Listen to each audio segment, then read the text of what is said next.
fucking hoes and popping pillies, man, I feel just like a rock star. Hey guys, my name's Serious Gaming and today I'm back with another video, and today I'm back with part 7 of my season 2 of F1 2018 career mode, otherwise known as Canada. And yeah, if you didn't watch the last 3 videos, well, the last 4 videos, recommend you go see them because they have been absolute crackers. They've been very, very good for us. We've got a first, second, first, and another second. Will we get, if the pattern continues, that should mean we get a first place here in Canada. But before we do that, we have practice to get into. So, yeah, that'll give us some more resource points to go towards upgrades. So let's go into practice for the Canadian Grand Prix, which is my favourite track on the calendar.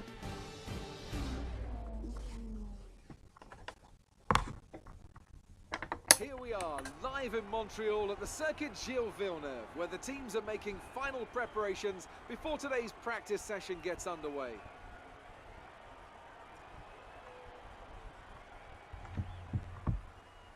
In 1999, the outside track wall situated on the last corner of the lap ended the race of 3 Formula 1 world champions, Damon Hill, Michael Schumacher and Jacques Villeneuve.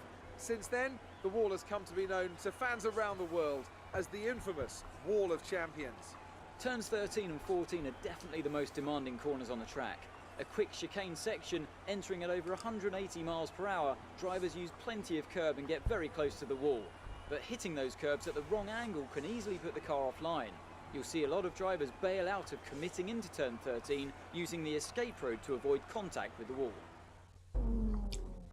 So here we are, just getting, doing the usual, just include, like, getting basically purple in every practice program apart from ERS, as well as, bloody hell, fuel. I don't really bother with them, I don't see any point. I mean, like, the only reason I don't do them is because it's hard, like, on the wheel I have, it's just too much effort, really. And it doesn't really matter anyway, because we still get tons of resource points. So yeah, we still get to upgrade the car at a pretty good pace. But as you saw there, in practice 1, I was doing a program, and it started to rain. And yeah, that messed up that practice. So we had to abort that practice session and go to practice, well, P2, or FP2. So we can get some more resource points done, get some more practice programs finished, which is a bit of a disappointment. Not really the most efficient way of doing this, but rain is rain, and yeah, I just couldn't be bothered to drive in the rain, really, in practice at least, well, most anyway. I mean, qualifying in the race is pretty good for rain, I don't really mind, but what's the point of doing practice in the rain? It's not really the most important thing. There is meant to be forecast rain for the Grand Prix, so maybe some practice in the rain wouldn't be too bad, but it doesn't really matter to me. I don't feel like I'd need practice. That sounds really cocky, but I feel like I'm exactly the same with or without practice, so yeah, I don't really think that's too bad. But we do get 264 points, so we're up in 463 resource points in total. We're completely a veteran now. I think we have been for the last couple of Grand Prix. I haven't really been paying attention to that. But yeah, before we go into that, maybe not. We're going to go into practice, and because I'm an idiot, I forgot to change my components. So we have to wait 26 minutes in the session. But yeah, this is the practice programs we would have been doing in FP1, but we're doing it in FP2 now, and we passed both of them with purple scores straight away, so that's fantastic. But we go P6, and that's on the Hypersoft tyres, so yeah. But look at that, Sergei Sorokin with a 1 minute lap time, Fernando Alonso 1 minute 2. Like, the AI are on steroids, I swear. Sergei Sorokin get a 1 minute lap time. That's about as rare as a bloody blue moon, I swear, or me being a popular YouTuber. Oof, like, that is, oh my god, what is going on? Bit of a weird glitch there, Codemasters. How many months into the game is that? That is 7 months into the game, and that still glitches coming above. Well, coming up in recordings in career mode, which is not really what you expect. You kind of expect that in multiplayer a little bit, but with like lag and stuff. But going into career mode, oof. Not good. Not good whatsoever. But yeah, not much change really towards any of these scenes.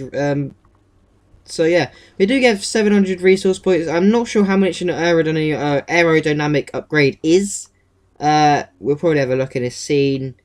Oh, well, that's actually going to be... Qualifier's going to start off raining and it's going to go dry towards the end of like Q2. And Q3 should be completely dry by the looks of it. But the rain is going to come towards the end of the Grand Prix. Once again, it's going to be rain affected. How many rain affected have we got this career mode? I think this might be... Spain was rain affected, I'm pretty sure. Monaco, don't think so. Canada, definitely, as you just saw. But we actually have enough resource points to confirm that the drag reduction upgrade will be on the car. But it's time for qualifying for the Canadian Grand Prix.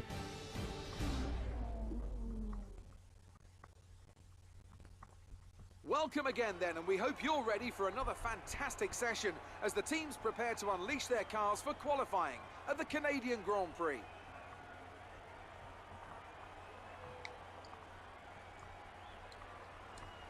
And as we count down to that green light, I have to say, Anthony Davidson, that this rain is not showing any signs whatsoever of abating. I imagine we'll be looking at some last-minute setup changes to better adapt these cars to the conditions. What do you think? The trouble is, Crofty, they need to be thinking about the race tomorrow. You don't want to go jacking up the ride heights and piling on a few points of extra downforce that you're not going to want in the Grand Prix itself. The Parc Fermé regulations mean that you have to make that choice. The best thing the drivers can do is adapt with the tools they have available in the cockpit. Moving the brake bias forward will help stop the rear end slipping out under braking, and opening up the differential can really help tame the oversteer on corner exit. The drivers that can make best use of these techniques will have the best chance for success here today. So here we are in Q1, setting our... well, I think this is a one and only lap time. I go purple with a 1:18, I'm pretty sure it says 1:18.9. Yeah, at the end of qualifying, we do get out qualified again by our teammate, which is a bit of a shame. So, hopefully we can not have that happening the rest of the qualifying. But Gasly, Stroll, Sorokin, Van Dorn, and Hartley are the drivers out of Q1 and probably affected by the rain. But Q2, completely dry, even though that thing said it'd be raining at the start anyway. But we set a 1:09.0. I'm pretty sure it says, and we do get through on the ultra soft tyres as well, so we'll be doing definitely a one-stop. But K-Mag, Sainz, Hulkenberg, Grosjean and Ericsson are the drivers out. Charles Leclerc getting through in 6th, which is a very, very good result for the Monegasque driver in his Sauber. Unfortunately, his teammate's only going to be starting 15th unless there's penalties, so meh, not really good result from him. But yeah, we're going to be starting the ultra soft tyres, so that means we're going to have 2 sets of hyper soft tyres to go into qualifying 3 with. So hopefully we can set a fast lap. But this is our flying lap. It's not our last flying lap. We do try and go out for another one, but you'll see what happens with that later on in the video. We do a China, that's all I'm saying. But yeah, I turn way too much while it's through some of these corners. So we scrub off a little bit too much speed, which is a bit unfortunate. I don't mean to, it's just I'm not really focused on the steering. It's more the braking. But anyway, this new DRS zone for this year, I find it really pointless. Like, there's hardly any overtakes happen down here. I mean, there's some, but not as many as it really should be. Most of the new DRS zones are so short that there's not really much point in putting in there for the 2018 season at least. There is 2019, the Bahrain Grand Prix is coming up this weekend as I record. It's the 27th of March now. And, yeah, Bahrain's going to have a new DRS zone. I don't know if any of you know about that already, but anyway, going up to the final chicane. This way you gain a lot of time on the AI, jumping over the curbs, up to the line, take the shortest line, go straight. I don't know why I'm not going straight. I thought this would be my, not my last lap, but it was my final lap time. We do set a 1:09.0, but the rain has come towards the end of the session. Right as I go to set my lap time, it starts raining, and yeah, it's too wet to set a lap time. So unfortunately, that's P2 for us in qualifying. Out qualified by our teammate. Bottas was 3rd, Hamilton was 4th, Ricciardo 5th, Vettel, Leclerc, Raikkonen and Alonso, and Max Verstappen in 10th. So he's not going to be happy with that result, as he's got out qualified McLaren and a Sauber. And it seems so weird to say, but the Ferraris really aren't a good team this season. they've had a lot. They've been affected a lot by the like everyone else upgrading their car. They haven't really upgraded their car. I think they upgraded their car in the powertrain place, but unfortunately they all got taken away because they didn't fix half of them. So that's not good for the Ferrari team. But we just skipped over Claire's interview. But we're equal on points with our teammate. We're drawing in a rivalry, so that's not really what you want to be having. We're still beating Hulkenberg fair and square. We're going to probably get about 100 resource points for... Oh, maybe not. We're going to get 250 resource points for that, as we beat our rival Hulkenberg. So we get 385. We're back up to 644. And that could be another upgrade going on the car towards... like maybe in France or after this race. Depending on if we try and save them or not. We've got 9 more upgrades to go on the car for aerodynamics, but it's going to be rain affected Grand Prix. So let's go into the Canadian Grand Prix for the second time in this career mode.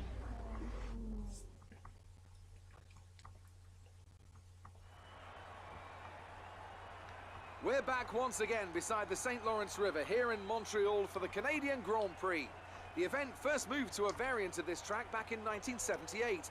It was won by none other than Gilles Villeneuve, the first Canadian to ever win his home race, and in whose honour the circuit would be renamed.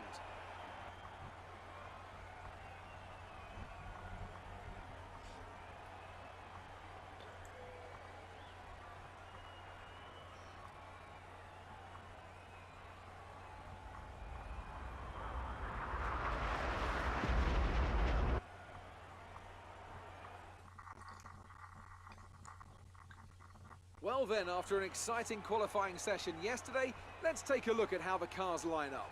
It's Sergio Perez on pole position today, and Joker completes the front row. Looking down the rest of the grid, we have Bottas, Hamilton, Daniel Ricciardo, and Vettel, Leclerc, Raikkonen, Alonso, and Max Verstappen, Magnussen, Sainz, Nico Hulkenberg, and Grosjean, Ericsson, Gasly, Lance Stroll, and Sergei Sorokin. Van Dorn and Brendan Hartley rounds off the grid. And now it's time to head down to the track. So here we are, sat on the grid in P2, just behind our teammate, which is a bit unfortunate there. We really could have done with getting in front of our teammate, because towards the end of the season, we're probably going to be fighting him for the championship. But there we are, a one-stop strategy for us. I think that Perez is going to have to do a two-stop.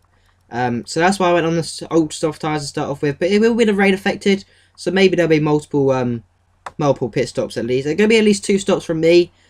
Perez, maybe, I don't know, how, like 3 or 4. I don't know, that's a bit too high. About 2 or 3. Depending on, well, he's definitely going to have to at least do 1. Depending on what tyre goes on second. If he goes on the soft tyres, I'm pretty sure that's the tyres are available this weekend. If it goes on them, no, it's the super soft tyres actually. What am I on about? I thought the ultra soft with the fastest tyres here, but they're not. The hyper soft are. But yeah, if he goes on these super softs, he should be able to make it out towards that rain. Hopefully that can happen. Well, actually no, hopefully it doesn't, because the car's got enough pace to get a guaranteed 1 or 2, like 1 or first or second place.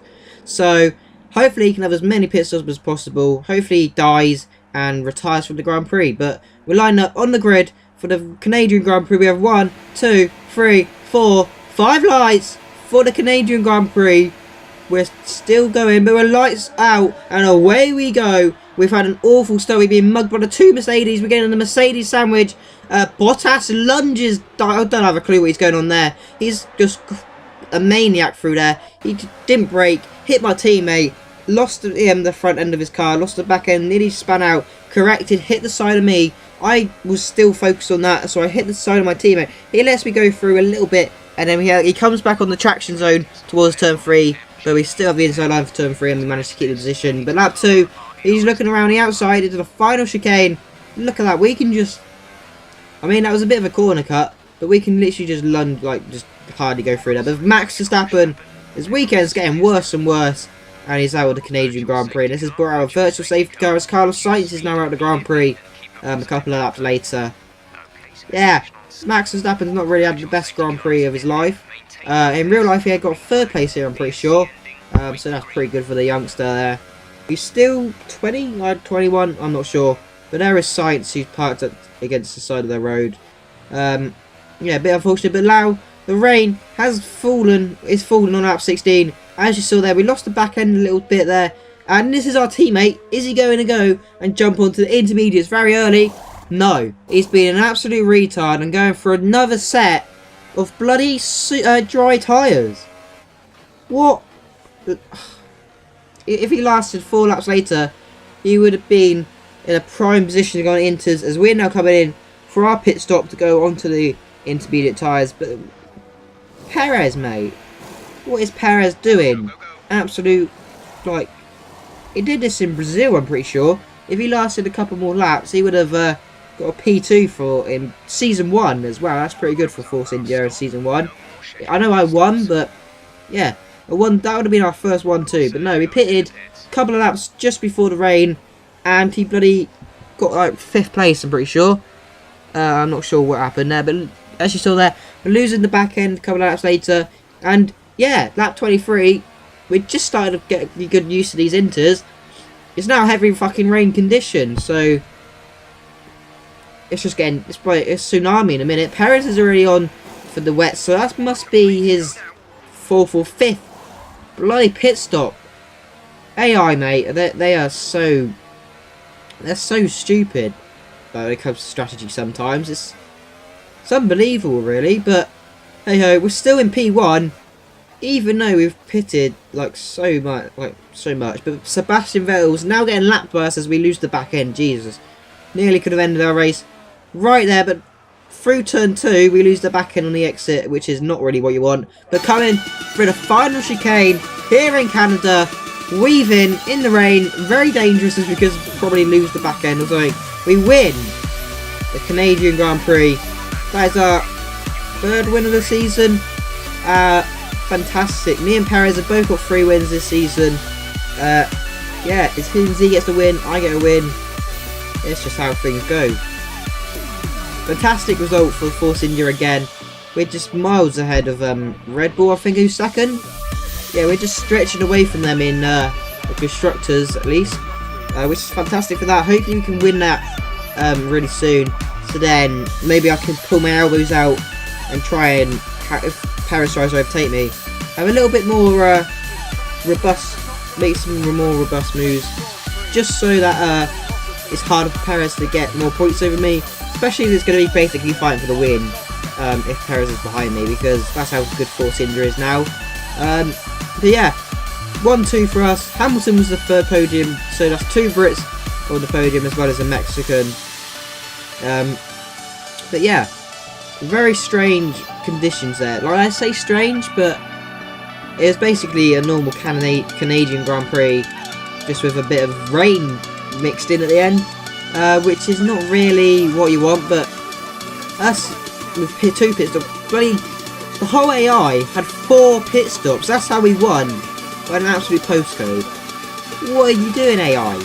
4 pit stops, but Hamilton 3rd, Bottas was 4th, Ricciardo was 5th, Sebastian Vettel was 6th, a very good result for the Ferrari. 7th was Hulkenberg, Grosjean was 8th, Raikkonen was 9th, and Alonso was 10th, which is pretty good for the Spaniard in his McLaren as he retired in real life. But yeah, what is the AI doing? We're 17 points ahead of our teammate at 91 points ahead of Red Bull. That is fantastic as Renault move ahead of McLaren. But 4 pit stops from the AI, Jesus Christ, mate. This game, 2019, hopefully will be a lot better than that. That is stupid, but how stupid, I can't believe that. That is baffled me there, but we got some questions from Claire here. He said, everything went my way today. It really looked like you had a good strategy for the race. And yeah, we pretty much had one of the best strategies going. The team really pulled out everything for that Grand Prix. And she also said that we beat our rivalry. She noticed that. And yeah, the car is fantastic. This car is so good. If I still driving this car in Abu Dhabi, this car's going to be an absolute spaceship, I swear. Like, oh my god. Especially as we're going to be aiming for aerodynamic upgrades constantly throughout this season until we've fully upgraded that. But yeah, we've beat Hulkenberg there. We've moved 2 points ahead of Perez as we was winning. We was drawing, I mean. in the little rivalry there. But a load more resource points for us. It's going to be about 200. Oh, bloody hell, even more. 400 resource points. So I moved up to 1,000. Is this going to be another upgrade for the aerodynamic going onto our car ahead of the French Grand Prix, actually? Yeah, French. It's going to be the second time you see it on this channel. Yeah, French Grand Prix. Really, really bad last season. 17th place, I think I got. Well, compared to last season, we've done so much better in this race. We won this one. I think we come 18th in Canada last year. Yeah, that was just not good. But what upgrade will we go for? Will we go for I'll probably go with that minor upgrade towards the other side, the ultimate upgrade. Unless I go for and save my resource points. I think that's what I do. I think that's what I do eventually do, is just save my resource points and, yeah, go towards the ultimate upgrade, which will very much help us, especially in, like, Belgium, races coming up. When I'll probably be on the car for, like, if I did get that in France, it'd probably be on the car for Belgium or Italy or something like that. Belgium, Italy, Germany, Japan, USA, all these, that drag will help us so much. But yeah, look at that. First, second, first. Fantastic. We've already got as many second places as we did we got double the second places we did last season. We've got no third places this year, which is, I guess that's a good thing. Yeah, we've got just I think we need 2 more wins, and we have the equal amount of wins as this season than we did last season. But anyway, that's going to be the end of the Canadian Grand Prix. Hope you guys have enjoyed.